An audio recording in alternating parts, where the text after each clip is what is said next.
¿Qué tal? ¿Quién nos acuerda de esto? ¿O de esto? ¿O de esto? Que es mucho más reciente, pero para los guiris es mucho más divertido. Bueno, pues hoy les vamos a hablar de otro elemento social que, digamos, ha sido olvidado con el paso del tiempo, ya que el último amanuense, Ana María, desapareció en 1991. Los memorialistas, los amanuenses, eran un grupo poblacional que formaba parte de la geografía de la Rambla, ¿no? O sea, ese repertorio tan rico de personajes o de aspectos, ¿no? Como las floristas, ¿no? Que paseaban continuamente arriba y abajo por toda la Rambla de Cataluña, pues es un elemento que a día de hoy pues está bastante olvidado, ¿no? Piensen que el oficio del amanuense era un oficio que muy interesante porque inicialmente era un grupo de hombres, ¿vale? Formados con buena gramática, que suplían una necesidad, como he dicho, de la cultura popular, de gente analfabeta, gente que no sabía ni leer ni escribir. Y este tipo de profesión, el de escriba, el de memorialista, surge a mediados del siglo XVIII en la ciudad de Barcelona.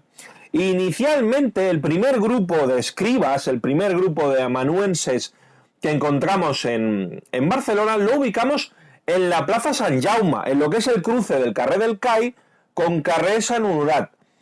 Allí, este tipo de personas diariamente montaban unas casetas, inicialmente de madera, ¿vale? Y luego posteriormente unos biombos, ¿no? Donde era una estructura que se desmontaba, mejor dicho, se montaba y se desmontaba diariamente, y en ese cruce, y era lo que la cultura popular denominaba como plaza de las barraquetas, de la barraca, de la caseta, ¿no? Donde iba la gente pues a solicitar esos servicios para hacer, bueno, para redactar cualquier tipo de informe o que les leyesen cualquier tipo de informe, carta o aspecto personal. Claro, por tanto, es una profesión que surge en gran medida por una necesidad. Claro, en el siglo XVIII estamos empezando ya, final del siglo XVIII, toda esa primera oleada de industrialización en la ciudad de Barcelona. Por tanto, todo lo que es el mundo obrero empieza a desarrollarse y el mundo obrero principalmente trabaja, no estudia, no va a la escuela.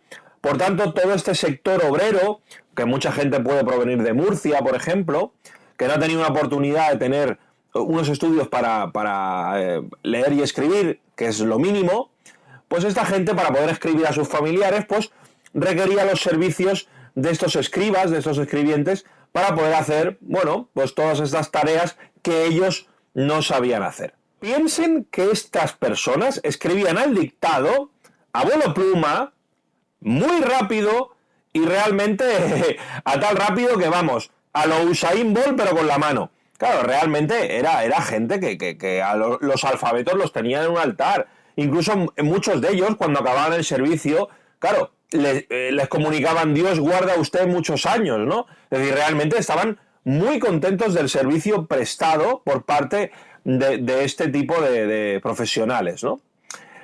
Otra cosa muy curiosa es que cada 18 de octubre era el único día que no trabajaban del año, que era el patrón de los amanuenses, que era Sant Lluc. El hecho de que el patrono elegido hubiese sido San Lucas no tiene la menor importancia, porque podía haber sido Mateo, Marcos o el propio Juan, antes que Lucas. La cuestión es que estos cuatro personajes son los cuatro evangelistas, por tanto son los que dieron fe de la vida de Jesús. Es decir, es como la figura del notario que da fe de lo que escribe. Por tanto, los memorialistas, los amanuenses, digamos, tenían este rol de dar fe con lo que escribían de aquello que les transmitían. Eran como los evangelistas laicos de la sociedad. Por tanto, el hecho de que San Lucas sea su patrón, pues es importante por ese motivo. Realmente, al ser una profesión bastante digna, en el sentido de una profesión realmente que tenía una utilidad en la vida pública, era gente bastante pobre, no tenían excesivamente dinero porque había mucha gente que era recelosa a compartir sus secretos con estos personajes. Incluso hasta censores y capellanes, utilizando un poco toda esa versión de dar fe, podían preparar hasta casamientos, ¿no? Por tanto, tenemos una figura, insisto, muy necesitada en la sociedad. Claro, y pese a esta pobreza, la cuestión es que tenían un rictus de bastante apariencia, ¿no? Solían vestir con trajes de segunda mano, ¿no? Y realmente para poder aparentar un estatus social realmente mucho más alto del que realmente tenían por los honorarios que obtenían, ¿no? Y esto es importante, ¿no? Aquello de cara a la galería, ¿no? Para el cliente, pues poder tener una buena presencia.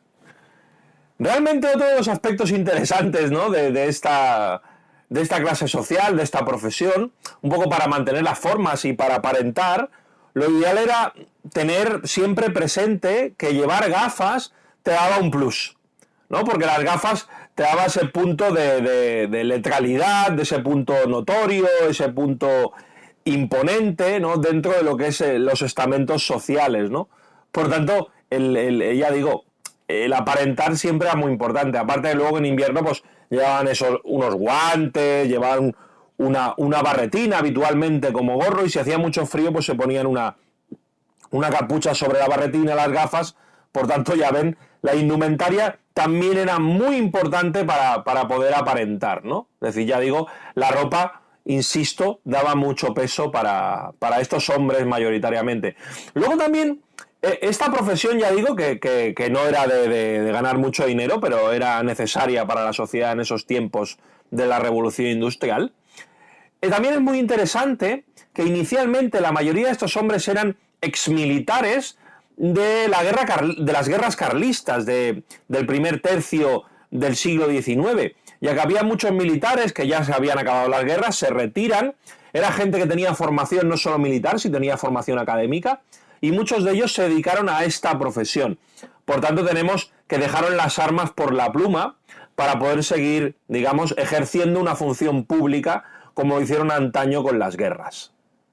Además de la Plaza Sant Jaume, con el paso del tiempo, pues van surgiendo otras localizaciones en la ciudad que son importantes un poco para ejercer esta profesión.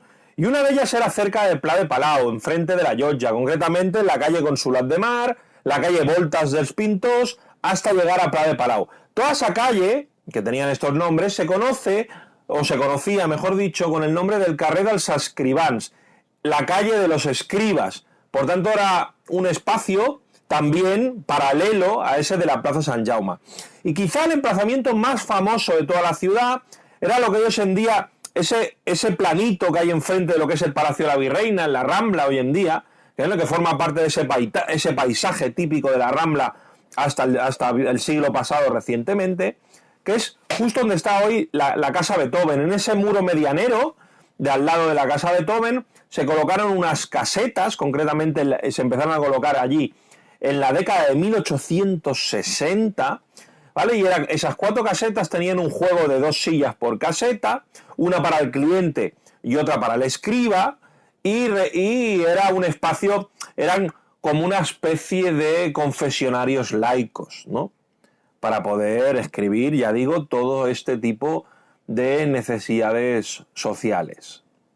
No hemos de olvidar que en estas casetas también encontramos, bueno, pues el propio tintero con su pluma de oca respectiva, porque inicialmente se escribía a pluma, y luego también, ya digo que a partir de los años 20 se empiezan a sustituir estas plumas por el trabajo de mecanografía.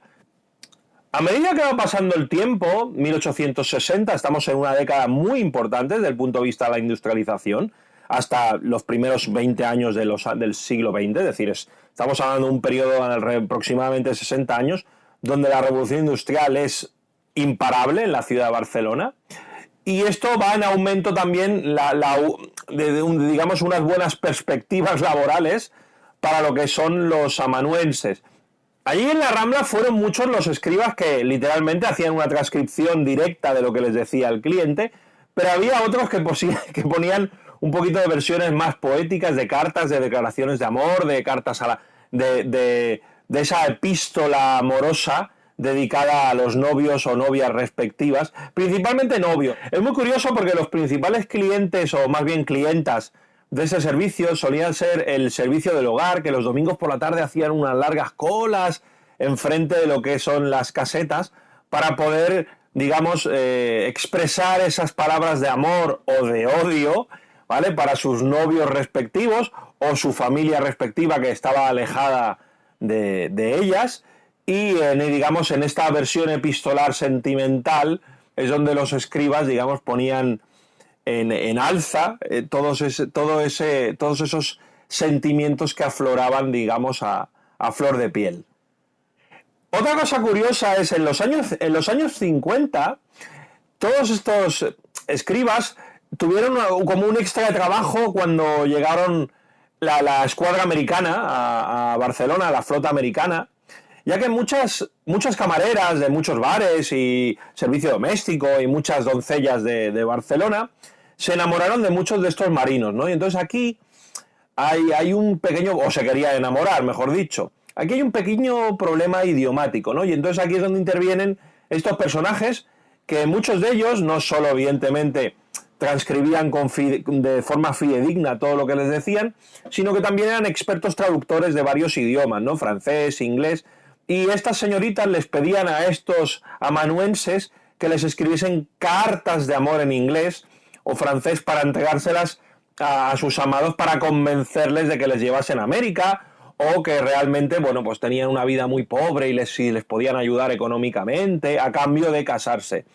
La cuestión, y que parece ser, y esto según algunas fuentes, muchas de estas chicas lo que hacían era coger el dinero y luego finalmente no se casaban, con lo cual engañaban literalmente al marino de la flota, ¿no? Y bueno, pero bueno, era el juego ese de la carta de amor, de ese tira y afloja, ¿no?, entre te quiero y no te quiero. Y lo interesante es que, claro, todo era expresado y escrito a través de estos personajes. Es bastante curioso.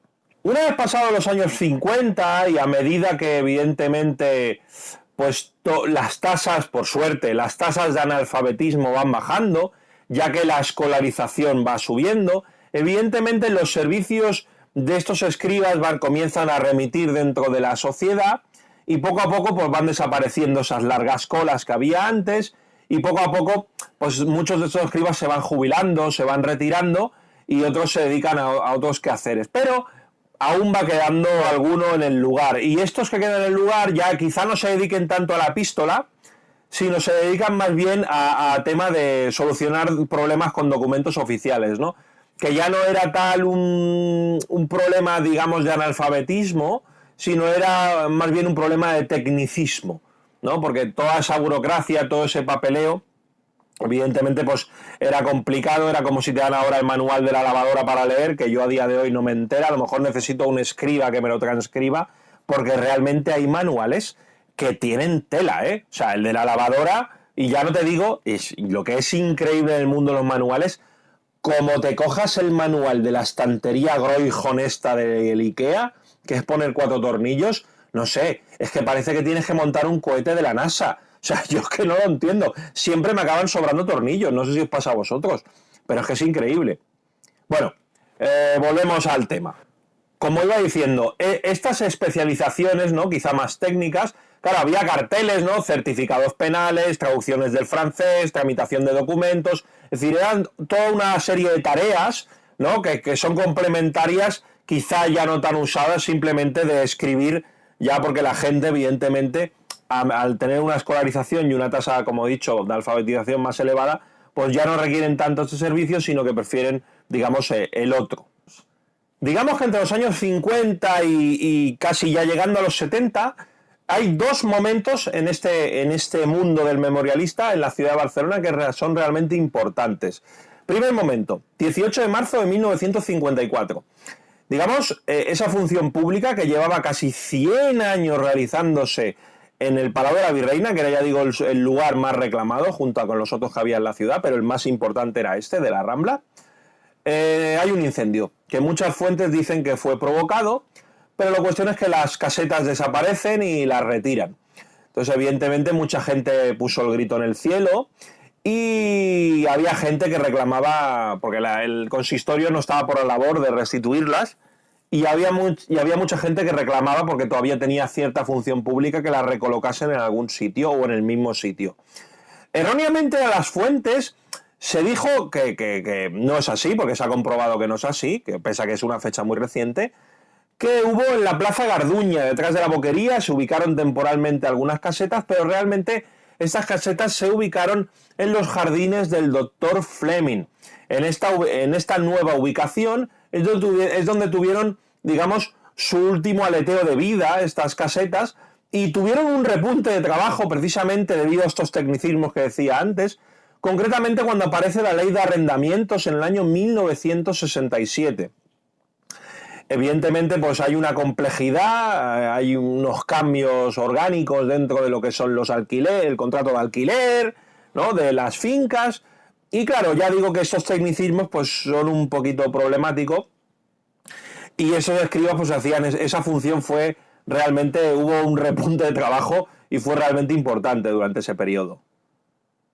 En este oficio hubo realmente algunos amanuenses bastante famosos, ¿no? Se dice que había un hombre que trabajó en el Hotel Suizo y estuvo trabajando, después de retirarse como recepcionista conserje del Hotel Suizo, estuvo trabajando hasta casi los 90 años como amanuense, ya que este hombre sabía francés, tenía un cierto dominio de las lenguas y realmente, pues bueno, pues el hombre pues se dedicó, son los últimos años de su vida, a trabajar de amanuense. Luego había uno que es muy curioso, que decía la gente en la tradición oral que se parecía, que era un tal Capdevila, que se parecía a José Zorrilla, el dramaturgo. Claro, hasta el punto incluso que ya se creyó un poquito el personaje y se dedicaba incluso este escribiente a redactar sainetes, ¿no? Entonces es bastante interesante, ¿no?, como uno se acaba creyendo a alguien que no es y se cree el personaje y acaba interviniendo, ¿no? Es bastante curioso. Y bueno, así como otros personajes, ¿no?, de la geografía barcelonesa. Y quizá la última que me gustaría destacar fue precisamente la última escriba, la última memorialista de la que tenemos fecha en la ciudad de Barcelona, ya que todo fue, digamos, desapareciendo hasta que el año 1985 solo quedaba una señora llamada Ana Ruiz, que es la que tenía la última caseta, ¿vale?, de memorialista, y estuvo ejerciendo su profesión hasta diciembre del año 1991.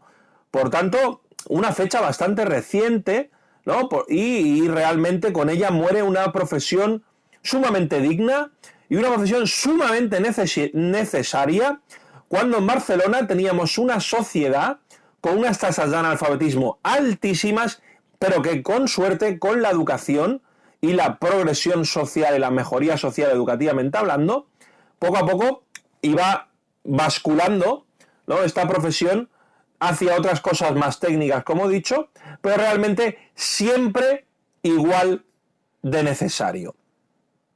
Muchas gracias por escuchar esta historia curiosa de Barcelona y espero que disfruten, ¿no?, de los próximos vídeos y que disfruten de todas las rutas que tenemos a disposición en nuestra página web, y no se olviden de solicitar nuestros servicios si así lo desean.